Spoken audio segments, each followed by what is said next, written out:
2023 ha vuelto a ser un año que no ha dado tregua ni descanso para todos aquellos amantes de la geopolítica. Por ello, como hacemos todos los años desde Memorias de Pez, queremos hacer un buen homenaje a este 2023, resumiendo todo lo que ha ocurrido en el mundo, que ya os adelanto que no ha sido poca cosa. El año comenzaba con la investidura de Lula da Silva como presidente de Brasil, en una ceremonia en la que Jair Bolsonaro, que había perdido las elecciones, no estaba presente. Una semana más tarde, partidarios de Bolsonaro irrumpieron en la Plaza de los Tres Poderes, el Congreso de Brasil y la Corte Suprema de Brasil en la capital, Brasilia. Las protestas, que recordaron mucho al asalto del Capitolio en Estados Unidos, clamaban contra el nuevo presidente y denunciaban que las elecciones habían sido un fraude. Mientras, más al norte, en México, el año comenzaba movidito con el arresto de Ovidio Guzmán, hijo del mítico Chapo Guzmán. Enero también sirvió a China para reabrir completamente sus fronteras y acabar definitivamente con la política de COVID-0 que había estado lastrando la economía china desde hacía meses. Donde las cosas se pusieron muy calientes fue en Francia. Primero, por la reforma del gobierno de Macron, que quería subir la edad de jubilación a los 64 años. No obstante, en Francia lo gordo llegaría en junio, después de que un joven de 17 años muriese a manos de un policía en Nanterre. Esto provocó que jóvenes de los barrios humildes de Francia provocasen unos disturbios históricos en todo el país que se prolongaron durante más de una semana. Estos disturbios reabrieron el debate sobre la situación de los banlieues y ponen a Francia en una situación comprometida de cara a los Juegos Olímpicos de París de 2024. Finalmente, enero acabaría con la decisión de varios países europeos de enviar tanques Leopard 2 a Ucrania, donde el gobierno de Zelensky preparaba ya una gran ofensiva de cara al verano. Pero no nos adelantemos, porque febrero iba a empezar con la aparición de un misterioso globo espía chino en los cielos de Estados Unidos, un globo que finalmente sería derribado por un caza F-22.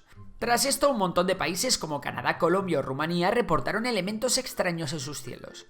Febrero también nos dejó con una fatídica noticia, con el registro de un terremoto en Turquía y Siria que provocó cerca de 60.000 muertos. El terremoto, que llegó a las puertas de las elecciones generales turcas, no evitó que Recep Tayyip Erdogan repitiese victoria contra pronóstico.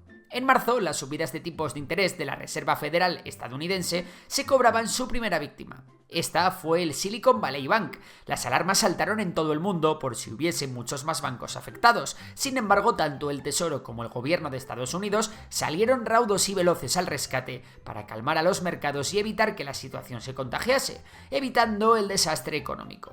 En Suiza, el Credit Suisse también fue absorbido por el UBS, evitando así otra situación límite. Abril comenzó con la entrada de Finlandia en la OTAN y continuó con un hito en la historia mundial, y es que por primera vez la India superaba a China en población. La verdad que abril y mayo fueron meses bastante tranquilos en los que la actualidad geopolítica estuvo algo más parada, pero esta era la calma que precedía a la tempestad.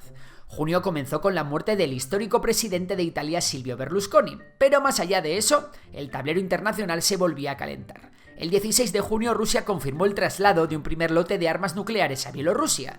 Para entonces Ucrania había lanzado ya su esperada ofensiva de primavera-verano.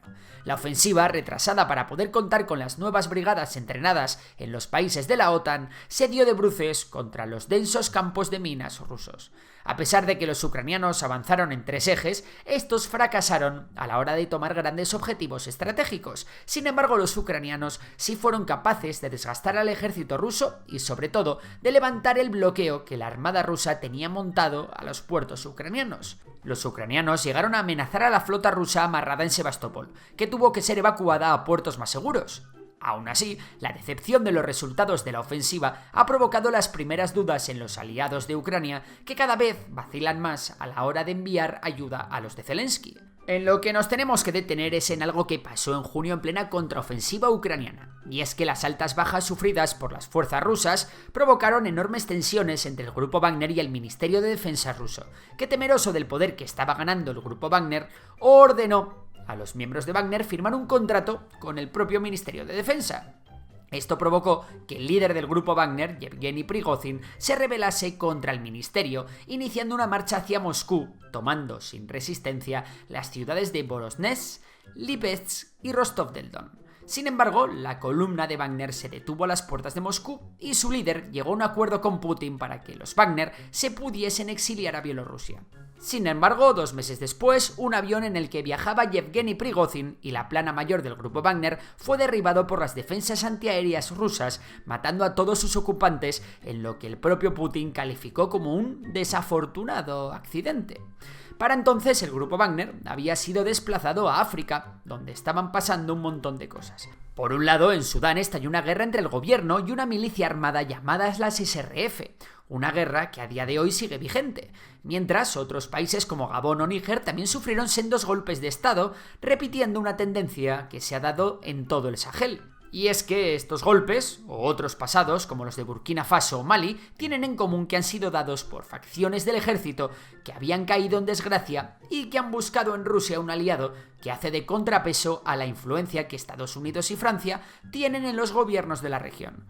A esta ola de golpes de Estado, una coalición de países liderada por Níger y apoyados por Francia ha respondido con el anuncio de una operación militar para tomar Níger, que a fecha de edición de este vídeo aún no se ha dado. A finales de julio también se celebraron elecciones generales en España, después de que Pedro Sánchez las adelantase debido a los malos resultados del PSOE en las elecciones municipales y autonómicas.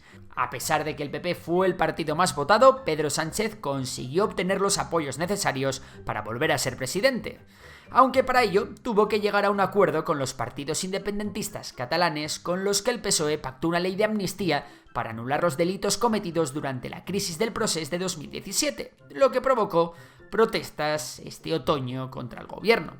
Por otro lado, tenemos que hablar de que a finales de agosto se celebró la cumbre de los BRICS, que como viene siendo habitual, acabó sin grandes acuerdos.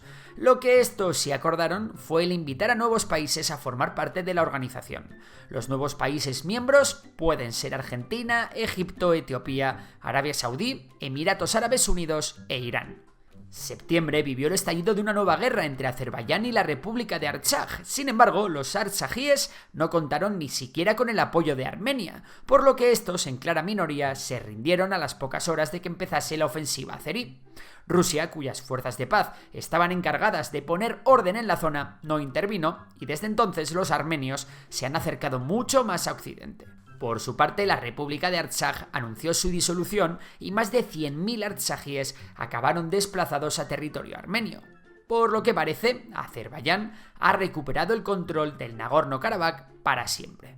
Sin embargo, todos estos conflictos de los que os he hablado quedaron eclipsados el 7 de octubre, después de que Hamás llevara a cabo un ataque al otro lado de la frontera de la Franja de Gaza, cobrándose la vida de 1.500 israelíes y tomando más de 200 rehenes. El ataque, encaminado a dinamitar los acuerdos de Abraham, que suponían un acercamiento entre Israel y varios países árabes, entre ellos Arabia Saudí, provocó una tremenda reacción israelí.